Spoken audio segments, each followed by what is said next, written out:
I'm a man who loves his wife.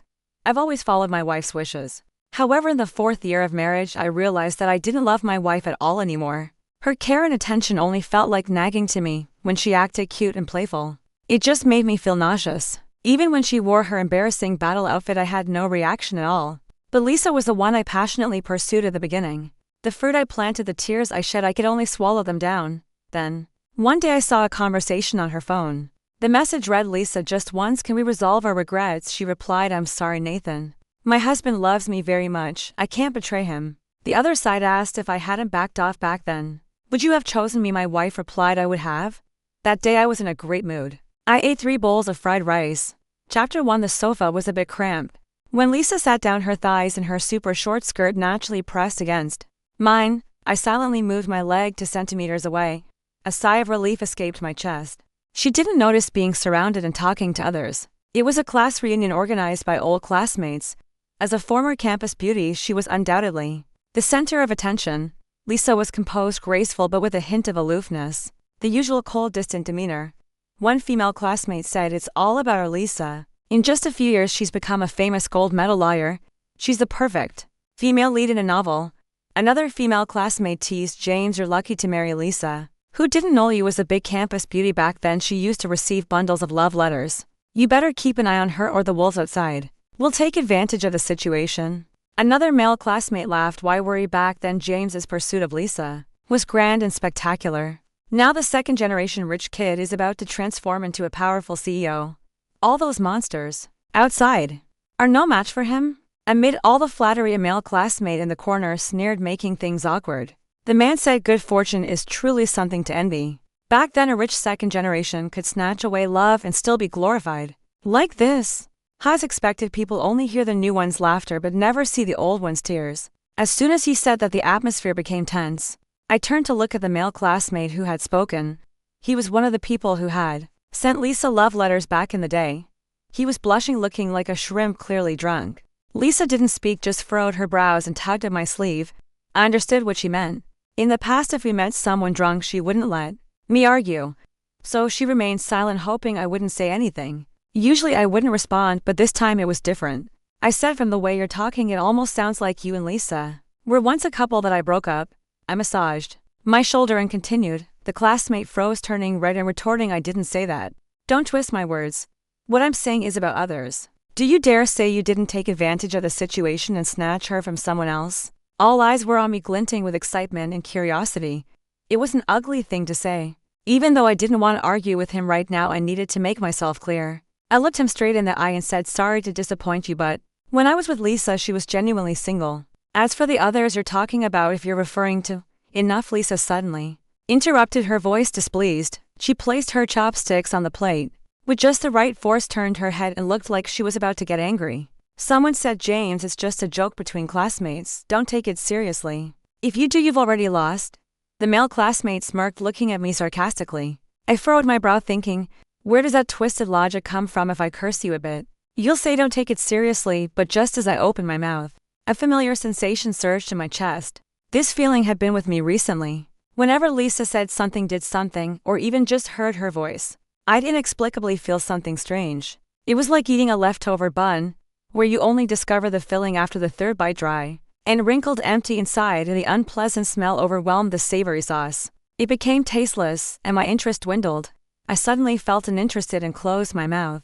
The reunion ended in a lively atmosphere, and everyone bid each other farewell. As we turned to leave, Lisa reached out to hook her arm around mine. I slightly raised my hand and coldly avoided it. Lisa pursed her lips and gave me a glance. Chapter 2. Late at night, just before sleep, Lisa walked out of the bathroom with wet hair wrapped in a towel.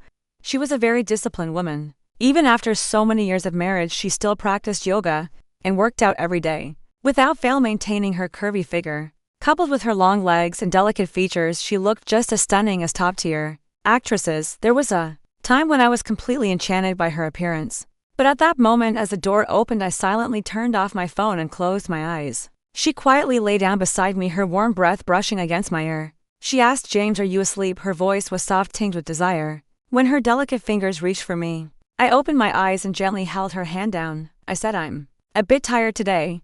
She paused for a moment, her voice tinged with displeasure. She asked, "Why are you always so tired?" "Well, I pushed her hand away and adjusted the blanket, saying, "I've been feeling more tired than usual lately, sorry." She didn't say anything for a long time and didn't move. I sighed in relief, preparing to sleep. But suddenly she spoke again. Her voice was cold as she said, "You don't have to do this." I turned sleepily and asked what. She rolled her eyes and said, "Lately, you've been acting like this both at home and outside. Isn't it because of Nathan?" I froze for a moment, not understanding why she suddenly brought up Nathan. It took me a while to realize what she meant. Nathan was Lisa's past crush, the same other person mentioned by the male classmate earlier. The first time I saw Lisa, she and Nathan were standing together on the campus road, each holding a stack of books, watching me argue with someone. I had just crashed my new car into a fruit vendor's cart, and she was crying and demanding compensation for damages and medical fees. No one believed me when I said it was her fault for crashing into me, and they all blamed me for being wealthy and bullying the weak. When I was at a loss for words, a female voice spoke up. "When did traffic accident judgments depend on who is rich and who is poor?" I turned around and saw Lisa in a white dress bathed in dappled sunlight. Pure and beautiful, graceful and poised, she captured my heart at first sight. Before I started pursuing Lisa, I specifically asked the academic genius, Nathan, about their relationship. Back then they were often seen together and their closeness was well known. Nathan adjusted his glasses, thought for a moment, and then smiled, saying, "We're classmates and neighbors." When Lisa heard this, she fell silent for a few seconds, furrowing her brow. Before speaking, "It's just as he said. I grew up in a wealthy family, and my parents taught me to speak directly, so I had never encountered a girl like Lisa before." After receiving a satisfactory answer, I began my loud and persistent pursuit of her. Lisa was from a rural area and had a strong sense of pride. She rejected me, saying she wouldn't date anyone during the 10 years of her student loan repayment. At that time, my whole world was consumed by Lisa. Her occasional smile, the rare times she agreed to have a meal with me, the tenderness she unconsciously showed, it made me excited and determined to keep going. I pursued her for 2 years and she rejected me for 2 years. But I finally won her over because of a sudden illness her mother had. When they were unable to afford the $300,000 medical expenses and Lisa was growing thinner, after a failed loan application, I opened my savings and sincerely asked her to accept my help. That day I saw her helplessness and vulnerability, her fragility and gratitude. 3 months later, on the 100th time I confessed to her, she blushed and threw herself into my arms. I was shaking with excitement and she shed tears too. She said, "James, how can you love me so much? How am I so lucky?" When Nathan saw Lisa and me walking hand in hand at our wedding, his expression faltered for a moment. I came out of the bathroom and accidentally bumped into the two of them, standing shoulder to shoulder by the balcony railing, talking. It looked just like the scene when I first met them. The faint sounds of their conversation drifted over in the wind. "Lisa said I was waiting for you to speak up back then," Nathan replied. "James is a good man. We were fated, but we didn't end up together at that time. I thought everyone has had their youthful crushes." He was married and Lisa and I were doing well. We were each walking our own paths, and that was fine. But I never imagined life would suddenly shoot a return arrow, and one that came with great force. Half a year ago, Nathan got divorced. He had married a female streamer, but after the marriage he was not only cheated on but also manipulated by the woman, losing everything including his son. He was heartbroken when he found Lisa. A woman's feelings for a past crush are inevitably filled with some different emotions. When Lisa received his first call, she was momentarily confused. Maybe she wanted to make up for her past regrets, or perhaps she wanted to show her kindness to see him regret what he lost. She helped him. For the past half year she had been gathering evidence, accompanying Nathan to negotiate with his ex-wife, and even celebrating holidays with his son. At first I expressed my negative feelings about it, but she looked at me with disappointment and said in a dejected tone, "Nathan is my neighbor and our old classmate. He was swindled by a bad woman, lost his property, and had his child taken away. He was at his wits' end and nearly couldn't survive. Isn't it right to help him?" So later, when I couldn't reach her because I was sick, I saw her in Nathan's social media posts, like them looking for a house together, or her hands playing with his golden retriever. Slowly I started to feel exhausted. I stopped spending time with her, no longer preparing holiday surprises or gifts. With money and time on my hands, I focused on building my own gaming room, spending money on my own hobbies. "So?" His glasses thought for a moment and then smiled, saying, "We're classmates and neighbors." When Lisa heard this, she fell silent for a few seconds, furrowing her brow. Before speaking, "It's just as he said. I grew up in a wealthy family, and my parents taught me to speak directly, so I had never encountered a girl like Lisa before." After receiving a satisfactory answer, I began my loud and persistent pursuit of her. Lisa was from a rural area and had a strong sense of pride. She rejected me, saying she wouldn't date anyone during the 10 years of her student loan repayment. At that time, my whole world was consumed by Lisa. Her occasional smile the rare times she agreed to have a meal with me. The tenderness she unconsciously showed it made me excited. And determined to keep going, I pursued her for 2 years and she rejected me for 2 years. But I finally won her over because of a sudden illness her mother had. When they were unable to afford the $300,000 medical expenses and Lisa was growing thinner, after a failed loan application I opened my savings and sincerely asked her to accept my help. That day I saw her helplessness and vulnerability, her fragility and gratitude. 3 months later, on the 100th time I confessed to her, she blushed and threw herself into my arms. I was shaking with excitement and she shed tears too. She said, "James, how can you love me so much? How am I so lucky?" When Nathan saw Lisa and me walking hand in hand at our wedding, his expression faltered for a moment. I came out of the bathroom and accidentally bumped into the two of them, standing shoulder to shoulder by the balcony railing talking. It looked just like the scene when I first met them. The faint sounds of their conversation drifted over in the wind. Lisa said, "I was waiting for you to speak up back then." Nathan replied, "James is a good man. We were fated, but we didn't end up together at that time. I thought everyone has had their youthful crushes." He was married and Lisa and I were doing well. We were each walking our own paths and that was fine. But I never imagined life would suddenly shoot a return arrow, and one that came with great force. Half a year ago Nathan got divorced. He had married a female streamer, but after the marriage he was not only cheated on but also manipulated by the woman, losing everything including his son. He was heartbroken when he found Lisa. A woman's feelings for a past crush are inevitably filled with some different emotions. When Lisa received his first call, she was momentarily confused. Maybe she wanted to make up for her past regrets, or perhaps she wanted to show her kindness to see him regret what he lost. She helped him. For the past half year she had been gathering evidence accompanying Nathan to negotiate with his ex-wife and even celebrating holidays with his son. At first I expressed my negative feelings about it, but she looked at me with disappointment and said in a dejected tone, "Nathan is my neighbor and our old classmate. He was swindled by a bad woman, lost his property, and had his child taken away. He was at his wits' end and nearly couldn't survive. Isn't it right to help him?" So later, when I couldn't reach her because I was sick, I saw her in Nathan's social media posts, like them looking for a house together, or her hands playing with his golden retriever. Slowly I started to feel exhausted. I stopped spending time with her, no longer preparing holiday surprises or gifts. With money and time on my hands, I focused on building my own gaming room, spending money on my own hobbies. So, sat down in an empty seat. That's how my mother-in-law always spoke. For a long time after we got married, my mother-in-law would often make sarcastic remarks implying that I was just another man in the line of suitors for her daughter and didn't even rank. I even discussed it with Lisa a few times. I didn't understand, even if we weren't family, given that I had saved her life with my money. When she was on the brink of death, she shouldn't treat me with such hostility. But Lisa responded, "My mom had a hard life when she was young and she's always been this way with me. You need to be more understanding." However, for the past few months I suddenly stopped caring about my mother-in-law's attitude towards me. Her sarcasm or cold shoulder didn't affect me anymore. It felt as if an old woman I didn't know was talking about someone else's affairs. Nathan smiled and said, "James, Aunt insisted I come join the fun today. I hope you don't mind." I looked at him, smiled and said, "I don't mind at all.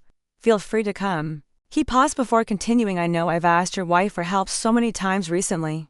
Please don't take it personally and don't let it affect your relationship." I smiled and said, "Not at all. You're both fellow villagers and classmates. It's only right to help." I grabbed some grapes from the table and popped one in my mouth, feeling thirsty after unloading the paintings earlier. Nathan said, "Just to let you know, Lisa mentioned she couldn't get a cab, so I offered to pick her up. Then she said it was too much of a detour and didn't want to bother me, so we came together." Can you believe it? She's still the same, never wanting to bother anyone. I popped another grape in my mouth and casually said, "You didn't need to pick me up. I have a driver. And as for the car ride, there's no misunderstanding. She can ride with whoever she wants. There's no need to tell me." Nathan looked mildly surprised, offering an awkward smile. I turned my head and saw Lisa staring at me intently, her gaze tinged with displeasure. That look again. In the past, whenever I saw that look, I knew she was upset, and I'd start wondering what I had said wrong. But now I couldn't be bothered to figure it out. During the meal, the three of them spoke in their hometown dialect, while I silently stared at my phone. Suddenly a glass of juice was moved over to me. Lisa's voice was soft as she said, "Honey, you seem to really like these grapes. I had the waiter make you a glass of juice." I was a little speechless. I said, "I don't usually drink juice. I prefer to eat the fruit directly." Then I looked at Nathan and said, "Do you like this? Go ahead and have it." I moved the glass toward him and said, "No need to be shy, take it." Lisa suddenly stood up and coldly said, "I'm going to the bathroom." Halfway through I stepped outside. to take a call from an employee. When I returned to the private room, I overheard my mother-in-law's raised voice in her dialect. "You've been married to him for so long. But he's so suspicious of people. That villa he bought before the wedding. For years and still no transfer of ownership, not even adding your name to the deed. He's plotting against you." I froze and stopped pushing the door open. Yes, I could understand their dialect. When we first got married, I did a lot for Lisa and to understand my mother-in-law's words. I specifically learned their dialect. Lisa's voice sounded impatient as she said, "Mom, I've told you before, stop saying these things. James loves me. He's done so much for our family. If he hears you say this, he'll think we're after his family's money." My mother-in-law sighed and said, "Sigh if it weren't. For my illness back then, you wouldn't have sacrificed your happiness to be with him. Nathan wouldn't have married that kind of woman. But it's not too late, things are different now. He used to support you when he had money, but now he's helped. You get your law firm up and running and business is booming. Divorce doesn't seem like a big deal anymore." Nathan spoke up, "Aunt, it's not right for you to say that."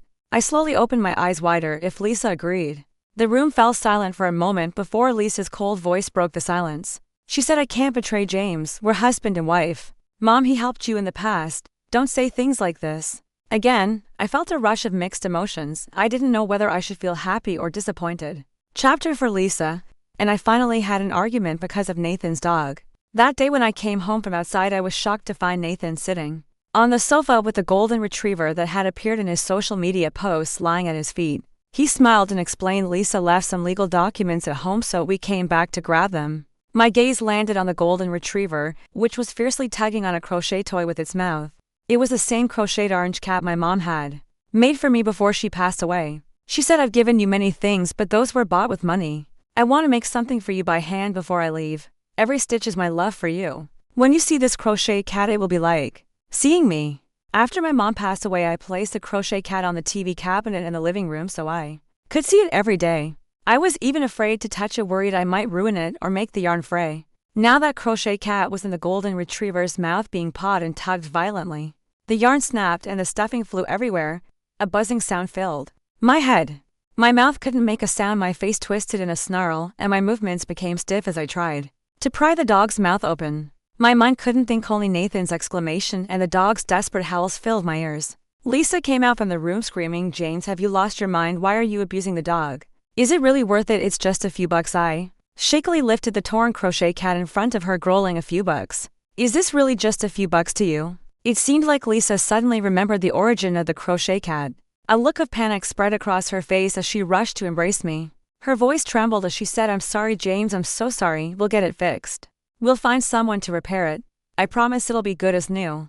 I gritted my teeth and slapped her across the face, yelling, get out of here." Lisa's head snapped to the side, and 5 finger-shaped marks quickly appeared on her fair skin, making the imprints dark against her complexion. She looked frozen, her eyes wide open as she stared at me. "Lisa, are you all right?" Nathan rushed over in alarm, frantically touching Lisa's face, then turned to me shouting angrily, "How could you hit a woman? What's this nonsense over some broken thing? How much do you want? I'll pay you 100, 1,000, whatever. It was my dog that ruined it." "But what kind of man hits a woman? Come at me instead. Are you even her husband?" Before he could finish, I grabbed his collar, caught him off guard, and punched him square in the nose. I was about to throw a few more punches when a wave of fury engulfed me, as if I was trapped under a sealed dome. The outside world grew distant and muffled. The scene before my eyes fragmented into frozen snapshots, the shredded crochet cat, Nathan's bloody mouth, Lisa's incredulous gaze. Suddenly my vision went black and I collapsed backward. James. I dreamt. On the green grass by the river, my mother was sitting under a tree wearing a brightly patterned flower dress, gazing into the distance. I ran over happily, shouting, "Mom!" She turned and smiled at me, saying something. Her voice was soft and warm, clear in my ears. But no matter how hard I tried, I couldn't make out what she was saying. I was frantic, drenched in sweat. Desperate, I opened my eyes. By the bedside, Lisa was staring at me. I instinctively turned my head, not wanting to look at her at all. She said, "It's fixed. You can take a look." In the silent room, Lisa's voice felt harsh to my ears. A brand new crochet cat appeared before my eyes. I took it from her, ran my hand over it, and said, "It's not the same one. The yarn was replaced, the stuffing too. It wasn't the original." Lisa bit her lips, silent for a moment, and spoke softly, "It's all my fault today. Nathan felt really guilty when he found out what happened. He stayed here to wait for you to wake up and apologize, and didn't leave until very late. Please don't blame him. I spent the whole night fixing the cat. I know it's not enough to make up for everything, so you can blame me, hate me, I'll accept it all." I sighed deeply, turned my head and quietly stared at her. Her fair, delicate face still bore the faint marks of my slap, making her always so concerned about her appearance look extremely vulnerable. Lisa sensed my gaze lingering on her face and relaxed a little the corner of her lips, curling into a smile, her expression softening. She said, "Honey, I knew you'd spoil me the most. You won't really stay mad at me. Yes, you were a bit impulsive today, but I understand. Just don't let Mom know about this. From now on I'll keep my distance from Nathan." I said, "Let's divorce." I suddenly spoke, cutting her off. Lisa tilted her head, clearly thinking she must have misheard. She asked, "What did you say?" I calmly repeated, "I said let's divorce." Lisa's brows furrowed deeply. She took a deep breath, her voice tinged with restraint as she said, "James, I know you're still upset, but harsh words hurt. Didn't we agree to never mention divorce again?" I knew she was referring to the time a year after we married, when my company hit financial trouble and almost went bankrupt. I was extremely busy, and she got angry, saying I never spent time with her. We hadn't gone on a vacation in a long time. In the heat of the moment, I mentioned divorce. Lisa was heartbroken and immediately packed her things and moved out. I spent an entire month full of regret and sadness. In the end, after apologizing to my mother-in-law countless times, I convinced Lisa to move back in. That night, as Lisa lay in my arms looking so wronged, I promised her I would never say such things again. I sighed deeply and said, "I really..." Lisa stood up and interrupted me. "All right, I don't want to hear this right now. You're angry, and I'll pretend I didn't hear it. Also, you hit me today. Technically, that's a major issue. There's no excuse for hitting anyone, let alone me. But I understand your feelings, and I'm willing to understand you. But you can't keep going down this path. You need to pull yourself together. Get some rest tonight. I have a case tomorrow, and need to prepare some materials. I'll go for now." After Lisa left, I silently gazed out the window. It was pitch dark, not a star in sight. Like an impenetrable cover. Chapter 5. In the next few days, Lisa seemed like a different person. She no longer bossed me around or made me guess her moods. Instead, she spoke to me gently, taking great care of me. She even had the nanny help her while she cooked meals herself, and she no longer brought up Nathan. If this change had happened a year ago, I would have been overjoyed.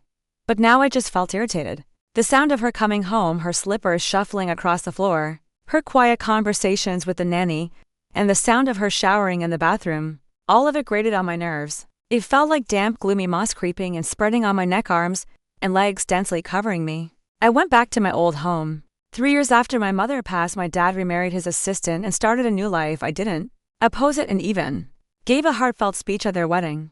But after living there for over 20 years with all the memories of my mother, it felt strange having another woman live in the house. It made me unconsciously reduce the number of times I visited. Thankfully, I had the gallery, my own gallery. I couldn't thank my mother enough for her foresight. My dad was very happy to see me and instructed my stepmother to bring me water and fruit. In the study, I told him about my plans for divorce. He paused for a few seconds, then said calmly, "Lisa already told me about what happened. I think it was just an accident. You don't need to take it too seriously. You're a man, you don't have to sweat the small stuff. You can't keep holding onto it." Even if your mom were still alive, she would have said the same. I shook my head. "It's not about that," I said. My dad studied me for a moment, then his expression darkened slightly. He quietly asked, Has she been?" I replied, "No. Nothing like that." He let out a relieved sigh. "Do you have someone else?" I frowned and said no. He asked again, then, "Did she bring it up?" I answered, "Neither.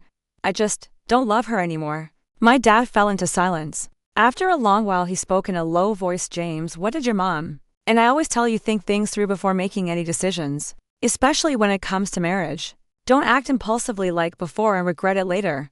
I stood up and softly said, "Dad, I've already made up my mind. I'm just here to let you know in advance." My dad looked at me in silence and sighed.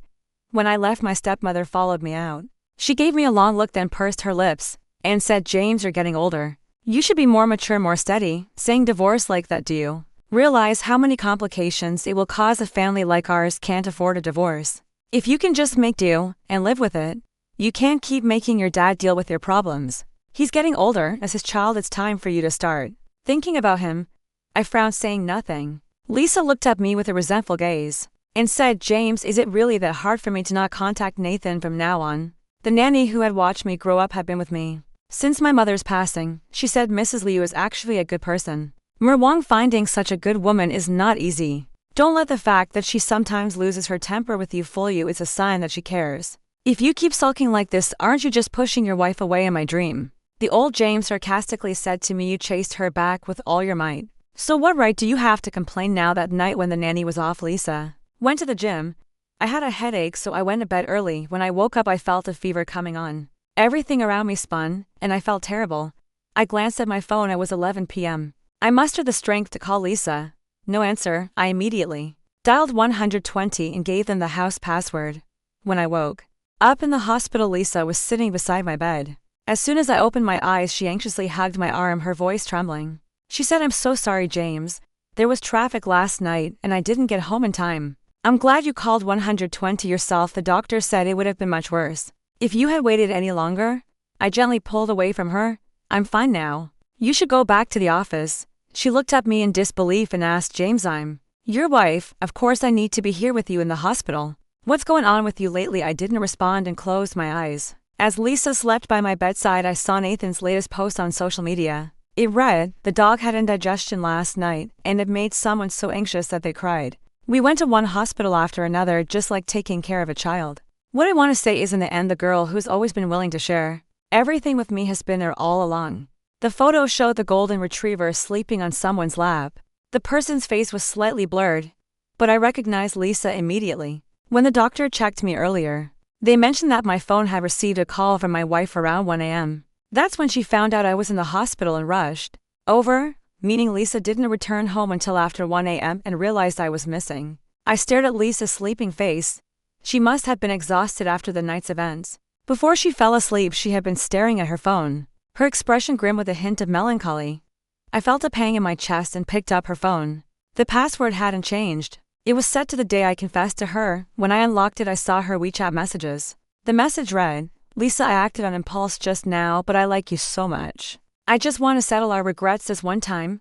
Lisa replied, "I'm sorry, Nathan. My husband loves me very much. I can't betray him." Nathan asked, "If I hadn't backed off, then would you have chosen me?" Lisa replied, "I would have." I was speechless. Well then, this was great.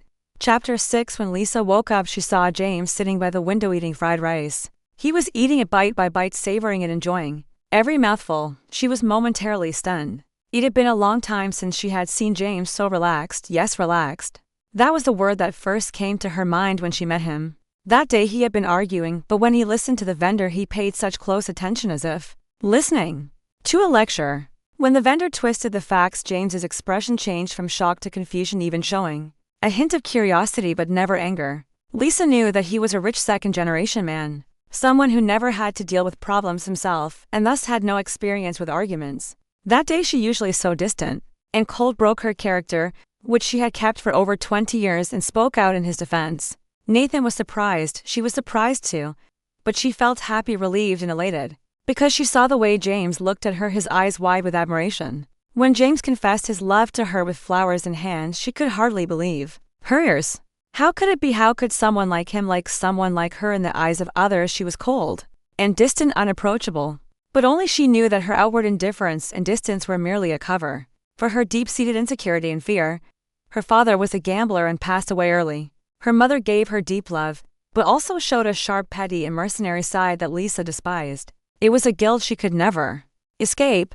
She had surrendered to fate and accepted the life that seemed most suited to her. Just the first car James drove made it clear to her that he and she were from entirely different worlds, so without hesitation she rejected him.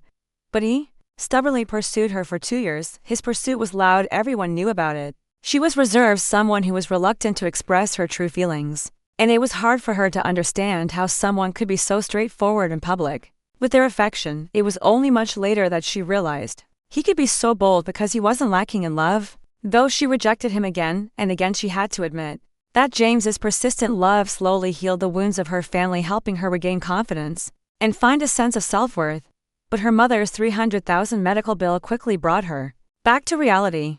For the first time, she truly understood the destructive power of poverty. When James sincerely took out his $300,000 from his small savings and offered to help her, she was moved, but she also wanted to laugh. Their whole village barely scraped together $50,000, and he called that his small savings.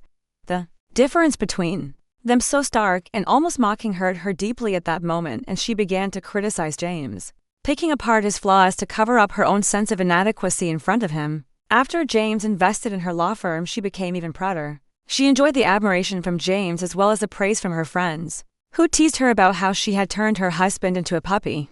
She truly believed that she was independent and strong, invincible in the face of anything. She knew her mother sometimes spoke too harshly to James, but she didn't mind. People who've lived at the bottom for too long often have a rough edge, a sense of aggression. Without that, they can't take advantage of limited resources. After all, it was her mother. James should tolerate it, and in fact James did, though he occasionally said something he would end up saying all right, just let it go this time. But could you say something nice about me to your mother next time? She promised she would. But before she could say anything good about James in front of her mother, Nathan suddenly appeared. He showed up in a daze, asking her for help.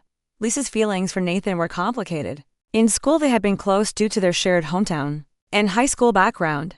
She had always thought, even though they never explicitly said it, that she and Nathan shared an unspoken understanding. They had similar backgrounds. They both came from humble beginnings, yet made their way into this prestigious school. But she didn't expect James's response to be just a fellow villager and classmate. Lisa felt a twinge of resentment. She knew that during that time Nathan had developed a crush on a small-time streamer. But the resentment didn't last long. It wasn't about betrayal and love, but rather the embarrassment and frustration of being discarded by someone from her past. Half a year ago, Nathan suddenly called her, pleading for her help in a low voice. Lisa for a moment was caught off guard. The man who had once abandoned her was now desperately seeking her help, his every word filled with humility.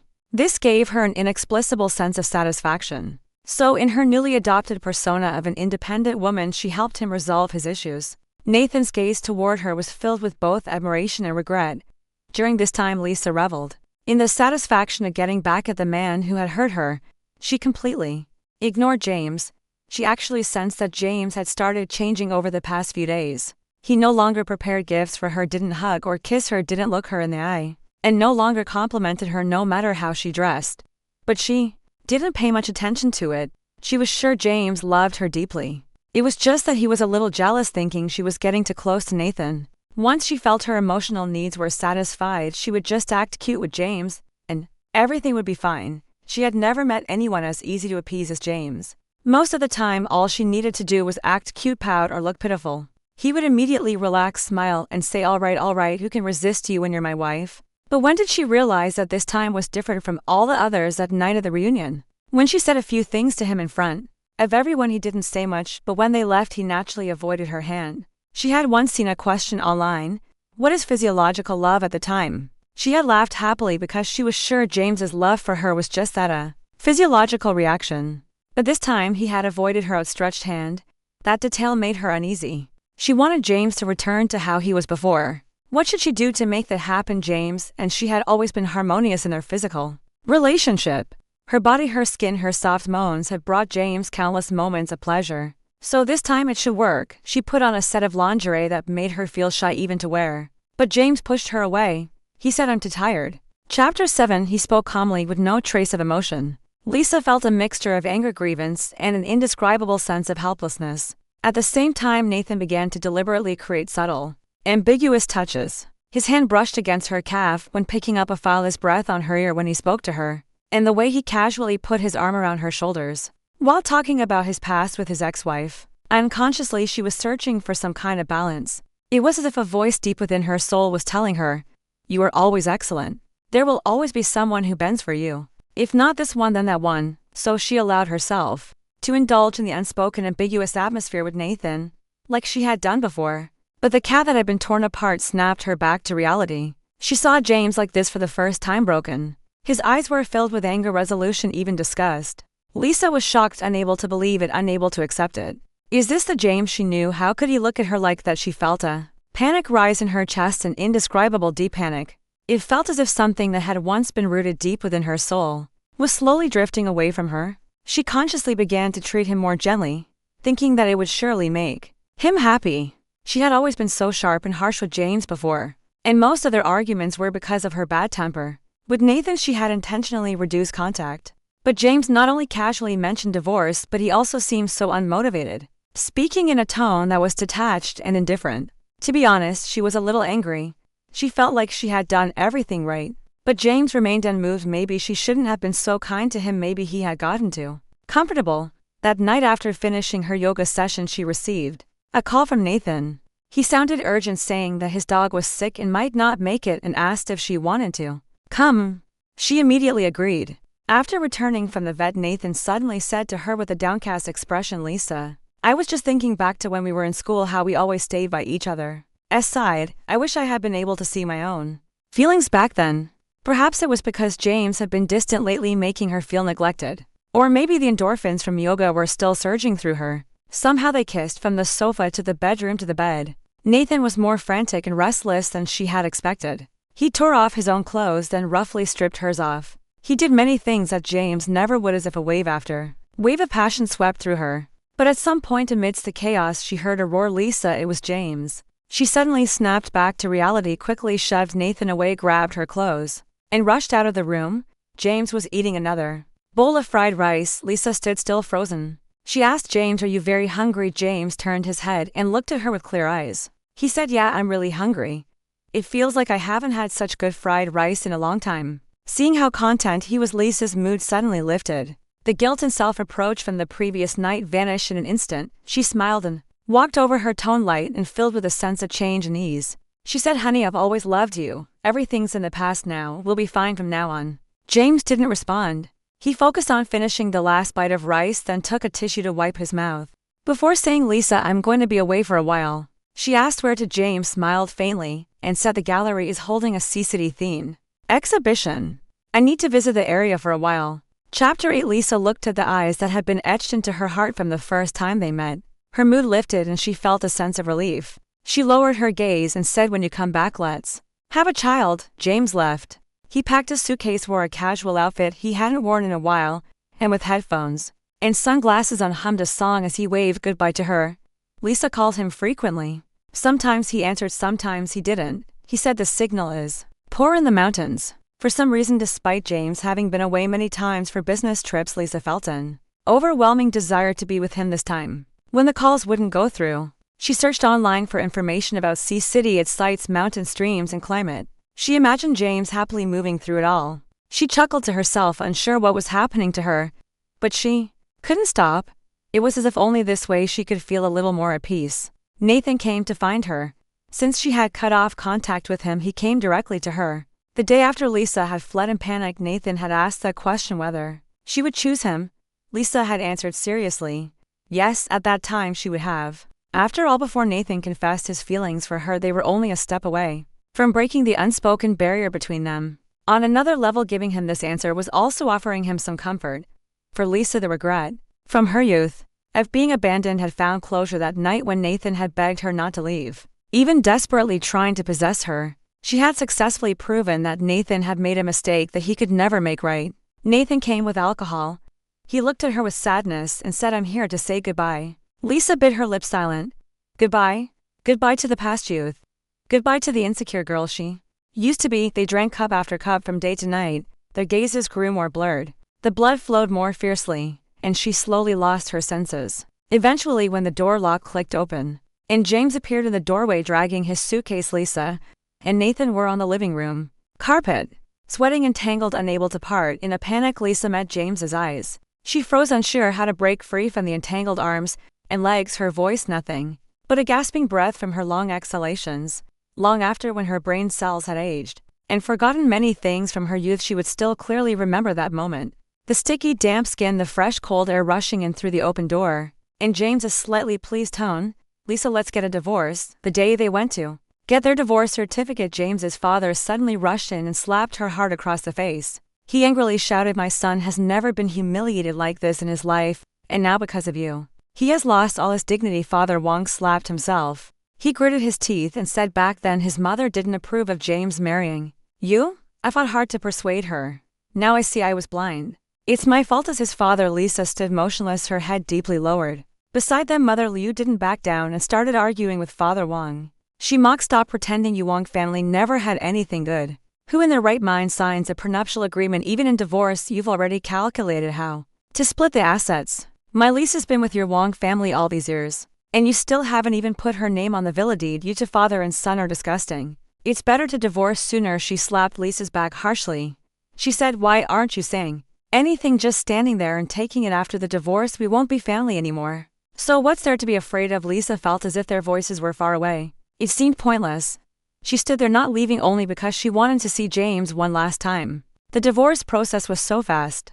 From the day James mentioned divorce to now, she had only seen him 3 times. She had so much to say to him. She wanted to confess, to beg him to ask for another chance. But James since that day always wore a mask and showed a calm demeanor whenever they met. She felt both sad and heartbroken, convinced that he was just pretending. How sad it must be for James, who loved her so much. At that moment, James walked out talking on the phone. Lisa stepped forward and opened her mouth. James raised his hand, signaling for her to wait, and quietly said into the phone, "Sorry, I'm conducting an interview, just a moment." "What school did you graduate from?" He continued, walking toward the tree nearby. The call lasted for a long time. Father Wong left and Mother Liu also left. Only Lisa remained quietly waiting, trying to calm down, repeatedly thinking about what she would say next. Finally, James hung up the phone. Lisa bit her lip, feeling nervous. James looked up, gazing at the tall tree above, let out a long sigh, and started walking away. His steps were light and carefree, without a glance back at her. He had completely forgotten about her. Lisa stood frozen in place, like a statue, unmoving. Chapter 9. After the divorce, Lisa went to see James a few times. She thought that the divorce was just the end of a punishment for a mistake, and that she could go back to the beginning, start anew. At that time, James had pursued her, and now it would be her turn to pursue him. But James's attitude toward her left her feeling lost. There was no sarcasm, no disgust. They would sip tea and chat a little. He treated her as though she were an ordinary old friend. A few times when guests arrived, he would unhesitatingly leave her behind and walk toward others. She had no choice but to silently come and silently leave. Nathan came to see her a few times. Sometimes he came alone, sometimes with Liu's mother. Each time she would scream at him to leave. Once, when she couldn't take it anymore, she slapped Nathan across the face. In return, Nathan pushed her against the wall, cursing, "Stop pretending. Did I force you? You clearly have feelings for me too. Can you blame me? You say I got you drunk, but if you didn't have those intentions, would you have brought a man back to your place? You're a slut and still want to keep up appearances. You still want to go back to James' dream on. He doesn't want you anymore." When he was in C-City, he posted about his wife having someone else in her heart, whether he should be magnanimous and step aside, saying that if his wife cheated, he would leave, and that when love reaches its peak, it should step back. I was stupid and fell for it. Later I found out that his posts were only visible to me. He left to give you and me the chance to say those things, to provoke me into seeking you out. He even said when he would return, just to make sure we crossed paths. How about that your so-called loving husband also has a side you don't know about, right? Lisa listened in a daze, struggling to process each word. She remembered how he had stopped having any physical contact with her. She remembered how he no longer showed her any emotions or affection. She remembered the divorce he had mentioned that day. It was all true. He had already decided to leave her back then. Lisa hadn't been to the law firm in a while. The assistant called her to report bad news. She didn't want to listen and didn't feel like hearing it. She used to be full of energy, handling case after case because she wanted to see the approval in James's eyes, but now it seemed meaningless. Until one day, when she was about to leave, the assistant called again, saying the firm is insolvent. She was stunned for a moment.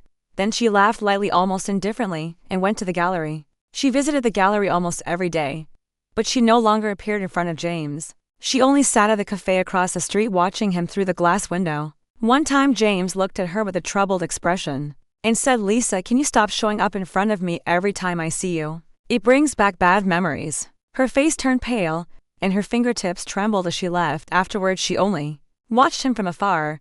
She watched as he walked into the gallery facing the morning sun. She watched him laughing as he took colleagues out for lunch. She watched him working hard unloading paintings with the workers. She was both happy and sad. Happy because James had finally turned back into the cheerful young man he used to be. Sad because everything about him no longer belonged to her.